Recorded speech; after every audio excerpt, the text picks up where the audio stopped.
Concept of leakage flux in transformer. Transformer में leakage flux का क्या कॉन्सेप्ट है उसको समझते हैं। इसको समझने के लिए हम बना लेते हैं ट्रांसफॉर्मर का प्राइमरी वाइंडिंग को। ये रहा ट्रांसफॉर्मर का प्राइमरी वाइंडिंग और ये रहा ट्रांसफॉर्मर का सेकेंडरी वाइंडिंग। प्राइमरी वाइंडिंग में हम लोग सप्लाई देते हैं और सेकेंडरी वाइंडिंग में हम लोग आउटपुट लेते हैं। प्राइमरी वाइंडिंग में हम लोग इनपुट देते हैं और सेकेंडरी वाइंडिंग में हम लोग आउटपुट लेते हैं। जब हम लोग प्राइमरी वाइंडिंग में सप्लाई देते हैं, ये रहा सप्लाई, तब इसमें करंट बनता है और इस करंट के कारण इस प्राइमरी वाइंडिंग में फ्लक्स बनता है। ये रहा फ्लक्स और ये जो फ्लक्स बनता है वो सेकेंडरी से भी लिंक करता है। ये फ्लक्स जो है वो ये सेकेंडरी से भी लिंक करता है। लेकिन जितना फ्लक्स यहाँ पे बना, प्राइमरी में जितना फ्लक्स बना, उतना फ्लक्स उतना का उतना जितना बना वो सारा फ्लक्स सेकेंडरी से लिंक नहीं करता है। कुछ फ्लक्स बीच से ही पार हो जाता है, इसे कुछ फ्लक्स इधर भी आ जाता है। तो ये सब फ्लक्स जो है वो सेकेंडरी वाइंडिंग से लिंक नहीं किया और इन्हीं फ्लक्स को कहते हैं लीकेज फ्लक्स। और जो फ्लक्स सेकेंडरी वाइंडिंग के साथ लिंक किया वो फ्लक्स को हम कहते हैं म्यूचुअल फ्लक्स। अब आपसे पूछा जाए कि टोटल फ्लक्स यहाँ पे कितना है, टोटल फ्लक्स जो है यहाँ पे कितना है, तो टोटल फ्लक्स यहाँ पे कितना हो जाएगा, mutual flux plus leakage flux. क्योंकि यहाँ पे जो फ्लक्स इंड्यूस हो रहा है, जो फ्लक्स यहाँ पे बन रहा है, वो फ्लक्स या तो सेकेंडरी से लिंक कर रहा है या तो वो फ्लक्स सेकेंडरी से लिंक नहीं कर रहा है। यही दोनों में से एक है। यहाँ पे जितना फ्लक्स बन रहा है वो फ्लक्स या तो सेकेंडरी से लिंक कर रहा है या तो उससे लिंक नहीं कर रहा। इसलिए हम यहाँ पे कह सकते हैं कि टोटल फ्लक्स कितना है, म्यूचुअल फ्लक्स जो लिंक किया सेकेंडरी से वो फ्लक्स प्लस जो सेकेंडरी से लिंक नहीं किया वो फ्लक्स। जैसे कि आप खाना खाते हैं, तब आपसे पूछा जाए कि आपने टोटल कितना, आपके पास कितना खाना मौजूद था, तो आप क्या कहेंगे कि जितना मैंने खाना खाया वो और जितना ज़मीन पर गिर गया सो। तो जितना खाना खाया आपने वो म्यूचुअल फ्लक्स उसको बोल दीजिए और जितना खाना आपका ज़मीन पर गिर गया उसका लीकेज फ्लक्स बोल दीजिए। उतना ही आपको खाना मिला था। अब आप लोग बोलोगे लीकेज फ्लक्स, इससे क्या होगा, इसको ट्रांसफार्मर में क्या यूज है, इस लीकेज फ्लक्स से ट्रांसफार्मर को क्या फ़ायदा है, क्या नुकसान है। तो चलिए मैं आप लोगों को बतलाता हूँ इस लीकेज फ्लक्स के बारे में और भी डिटेल में कि ट्रांसफार्मर में इसका क्या महत्व है, इसको क्यों पढ़ा जाता है ट्रांसफार्मर में। देखिए, जब हम लोड कनेक्ट कर देते हैं कॉइल 2 में हम लोड कनेक्ट कर देते हैं, ये लोड है, तब यह लोड पावर मांगने लगता है इस कॉइल से कि हमको पावर चाहिए। और पावर क्या होता है, पावर होता है V/I।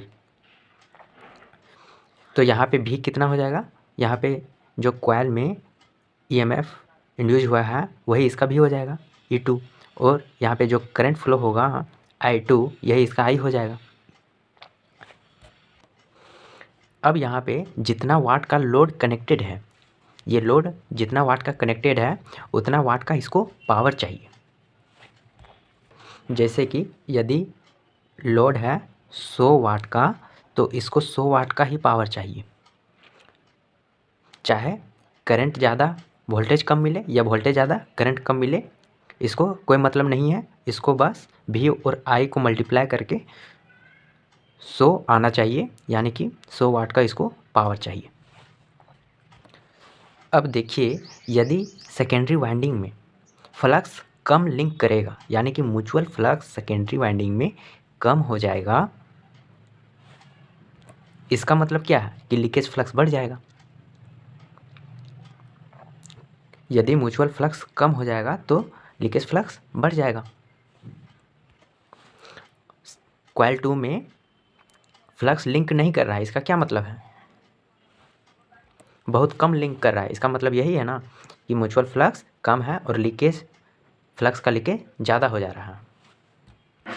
ऐसी स्थिति में जब कॉइल 2 में कम फ्लक्स लिंक करेगा, तब यहाँ पे कॉइल 2 में कम ईएमएफ इंड्यूस होगा। यहाँ पे E2 क्या हो जाएगा, E2 कम हो जाएगा, और जब E2 कम हो जाएगा तब यहाँ पे I2 का जो करंट है वो बढ़ जाएगा, क्योंकि लोड को जितना वाट का पावर चाहिए वो तो उतना पावर लेके ही रहेगा। अगर E2 कम हो गया तो वह I2 को बढ़ा करके अपना पावर को मेंटेन कर लेगा। यहाँ पे हमने क्या देखा कि यदि हम म्यूचुअल फ्लक्स को घटा देते हैं तो लीकेज फ्लक्स बढ़ जाता है, और म्यूचुअल फ्लक्स कम होने के कारण कॉइल 2 में ईएमएफ इंड्यूस कम होता है, और ईएमएफ कम इंड्यूस होने के कारण I2 बढ़ जाता है। अब I2 बढ़ जाता है यानी कि सेकेंडरी करंट जो होता है वो बढ़ जाएगा, सेकेंडरी करंट इंक्रीज हो जाएगा। कब, जब म्यूचुअल फ्लक्स कम हो जाएगा तब, या लीकेज फ्लक्स ज़्यादा हो जाएगा तब। अब सेकेंडरी कॉइल में ज़्यादा करंट फ्लो होने के कारण क्या होगा, इससे क्या होगा, I² लॉस होगा, और यह लॉस हीट के रूप में डेवलप होती है। ट्रांसफार्मर में बिन मतलब का हीट डेवलप हो जा रहा है, जिसका हम लोगों को कोई ज़रूरत नहीं है, वो एक प्रकार का लॉस ही तो है। और यदि ट्रांसफार्मर में लॉस हो रहा है तो इसका मतलब यह है कि ट्रांसफार्मर का इफ़िशियंसी क्या हो रहा है, डिक्रीज हो रहा है, और हम लोग को ऐसा काम नहीं करना है।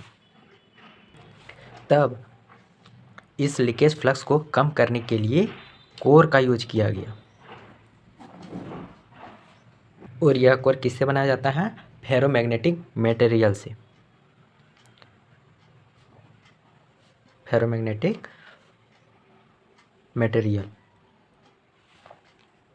से बनाया जाता है कोर को, क्यों, ताकि फ्लक्स का लीकेज फ्लक्स है उसका वैल्यू कम हो जाए। लीकेज फ्लक्स को कम करने के लिए हम लोग कोर का यूज करते हैं, और कोर बनता है फेरोमैग्नेटिक मटेरियल से। कोर मटेरियल जो होता है वह होता है सिलिकॉन प्लस स्टील होता है। सिलिकॉन इसमें 4% होता है, और स्टील होता है वो 96% होता है। और जो स्टील होता है, स्टील इसमें 95% आयरन होता है, और 5% इसमें कॉपर होता है। अब आप लोगों को समझ में आ गया होगा कि हम ट्रांसफार्मर में लीकेज फ्लक्स क्यों पढ़ते हैं, लीकेज फ्लक्स ट्रांसफार्मर पर क्या इफ़ेक्ट डालता है। क्या करता है कि लीकेज फ्लक्स यदि बढ़ जाता है तो म्यूचुअल फ्लक्स कम हो जाता है, जिससे कि सेकेंडरी वाइंडिंग पर फ्लक्स कम लिंक करता है, जिसके कारण सेकेंडरी वाइंडिंग पर कम ईएमएफ इंड्यूस होता है, और लोड को जितना पावर चाहिए उतना वो लेकर रहेगा। यदि उसको वोल्टेज कम मिल रहा है तो वह करंट को ज़्यादा ले लेगा, और यदि करंट ज़्यादा ले लेगा तब I² लॉस ज़्यादा होगा, जो कि हीट के फॉर्म में होता है, और लॉस ज़्यादा होगा, जिससे कि ट्रांसफार्मर का इफ़िशियंसी जो होता है वो डिक्रीज हो जाएगा। और ये चीज़ हम नहीं चाहेंगे कि ट्रांसफार्मर का इफ़िशियंसी कम हो जाए, इसलिए लीकेज फ्लक्स को कम करने के लिए हम लोग कोर का यूज करते हैं। या कोर फेरोमैग्नेटिक मटेरियल का बना होता है, और कोर मटेरियल जो है वो होता है सिलिकॉन प्लस स्टील। सिलिकॉन 4% होता है और स्टील 96% होता है। और स्टील किन दो चीज़ों से मिलकर बना है, एक आयरन से और एक कार्बन से। आयरन इसमें 95% रहता है और कार्बन 5% रहता है।